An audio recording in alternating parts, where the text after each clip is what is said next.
You know what nobody tells you about being strong? It will destroy you. Not the kind of strength that lifts weights or endures pain. I'm talking about the strength that makes you the person everyone calls at 2 a.m. The one who holds families together, the one who fixes, who listens, who carries burdens that aren't even yours to carry. And here's the truth they'll never admit. The world needs you weak. Because the moment you ask for help, the moment you reach out your hand, everything changes. And most people, they're not ready for that. If you stay with me until the end of this story, you'll understand why the strongest thing you'll ever do isn't giving more. It's finally learning to receive. You'll meet someone who learned this lesson the hard way. And maybe, just maybe, you'll recognize yourself in him.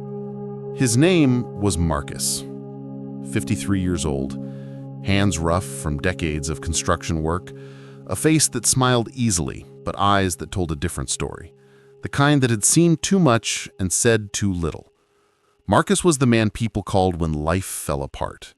When his brother lost his job, Marcus paid his rent for 6 months. When his daughter's marriage crumbled, he moved her and her 2 grandchildren into his home without hesitation. When the church needed someone to organize the food drive, Marcus was there every Saturday at 5 a.m., long before anyone else arrived. He wore his usefulness like armor. But here's what nobody knew. Marcus hadn't slept through the night in 4 years. His back screamed every morning from an injury he never got treated because he couldn't afford to miss work. And his retirement fund? Empty, drained by emergencies that were never his own. One Tuesday evening, Marcus stood in his kitchen staring at an envelope he'd been avoiding for 3 weeks. A medical bill.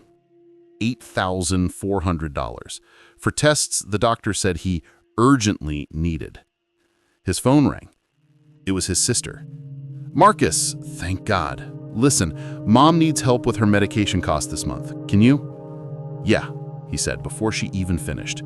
"I'll figure it out." He always did. That night, Marcus sat alone at his kitchen table, the medical bill still unopened beside him. The house was quiet, too quiet, the kind of silence that lets your thoughts get loud. And for the first time in his adult life, Marcus asked himself a question he'd been running from. Who takes care of the person who takes care of everyone else? 3 months passed. Marcus didn't schedule those medical tests. He told himself he didn't have time. The truth, he didn't have the money. And more than that, he didn't have the permission. Not from anyone else, from himself.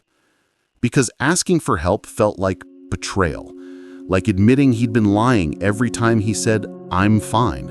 It felt like weakness, like proving everyone right who'd ever doubted him, like becoming the burden he'd spent his entire life refusing to be. So he kept giving.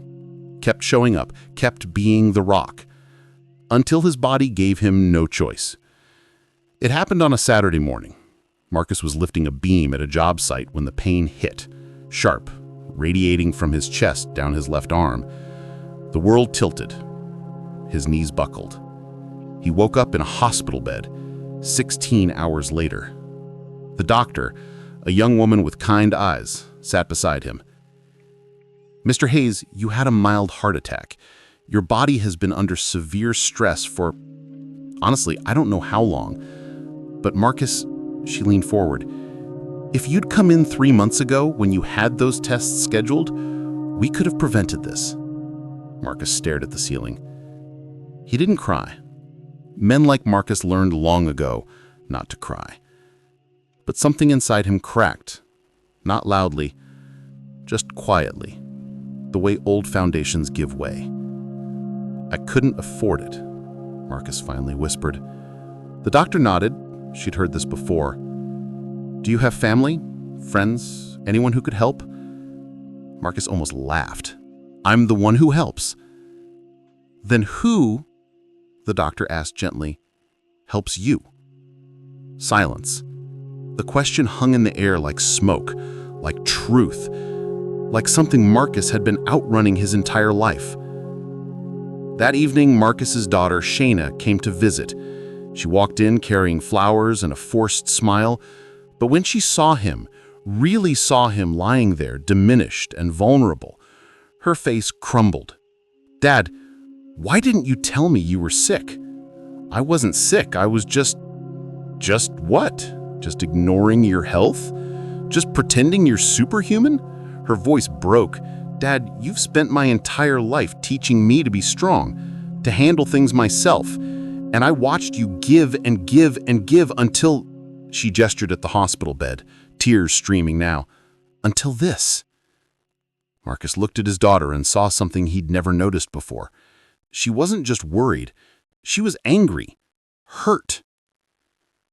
"Do you know what it feels like," Shayna continued, her voice shaking, "to realize your father never trusted you enough to ask for help?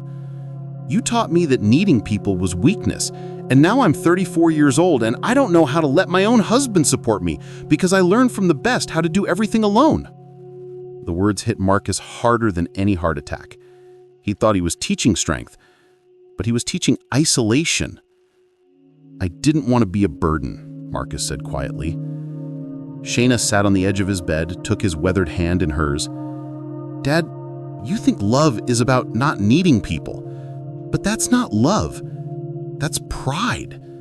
Love is letting people love you back." And there it was, the truth Marcus had been running from his entire life. He'd confused strength with independence. He'd confused love with service. He'd confused worth with usefulness.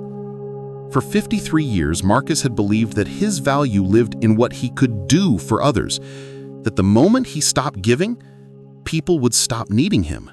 And if they stopped needing him, who was he? Recovery was harder than any job Marcus had ever worked. Not the physical part, though that was brutal. The hard part was learning to receive. His church community organized a meal train. Every evening for 6 weeks, someone brought dinner. Marcus's instinct was to refuse, to insist he was fine, to order them to give the food to someone who really needed it. But Shayna's words echoed. Love is letting people love you back. So he accepted. And it nearly killed his ego every single time. His brother paid his mortgage for 2 months. His coworkers pooled money to cover his medical bills. His best friend, Jeremy, a man who Marcus had helped through a divorce, bankruptcy, and the death of a child, showed up every Wednesday just to sit with him. Not to talk, just to be there. One afternoon, Jeremy looked at Marcus and said, "You know, for 20 years you've been there for me, and I always wondered when you'd finally let me return the favor. Thought you didn't think I was capable." Marcus shook his head. "It wasn't about you, man. It was about me. I thought if I needed help, it meant I'd failed." Jeremy leaned back, thoughtful. "You know what I learned after Lisa died? The people who love you don't want you to be strong all the time. They want you to be human. They want to matter to you the way you matter to them." And Marcus finally understood. All those years, he thought he was protecting people by carrying everything alone. But really, he was robbing them of purpose, of the dignity of giving back, of the sacred exchange that makes relationships real. He'd been so afraid of being a burden that he'd made himself an island. And islands, Marcus realized, are just lonely pieces of earth pretending to be self-sufficient. 6 months later, Marcus stood in his backyard at a family barbecue. His grandchildren ran through the grass. His daughter laughed at something her husband said. His brother flipped burgers on the grill Marcus had finally let him buy as a gift. Jeremy walked up beside him. "How you feeling, man?" Marcus smiled. Lighter. Yeah. Marcus looked around at his family. "I spent my whole life thinking strength meant not needing anyone. Turns out, real strength is admitting you do, and trusting them enough to let them in." Jeremy nodded. "Took you long enough." "Took a heart attack." They both laughed, the kind of laugh that only comes after surviving something that almost killed you.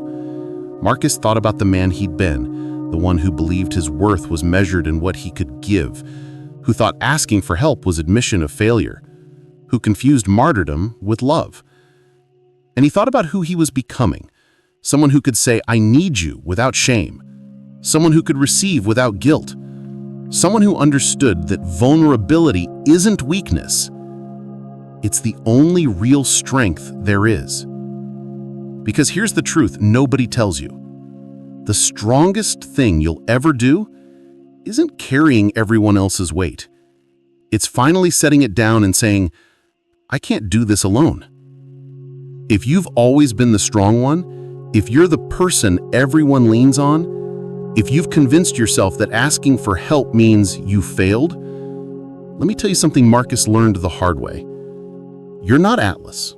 You were never meant to hold up the world, and the people who truly love you, they've been waiting, sometimes for years, for you to trust them enough to ask.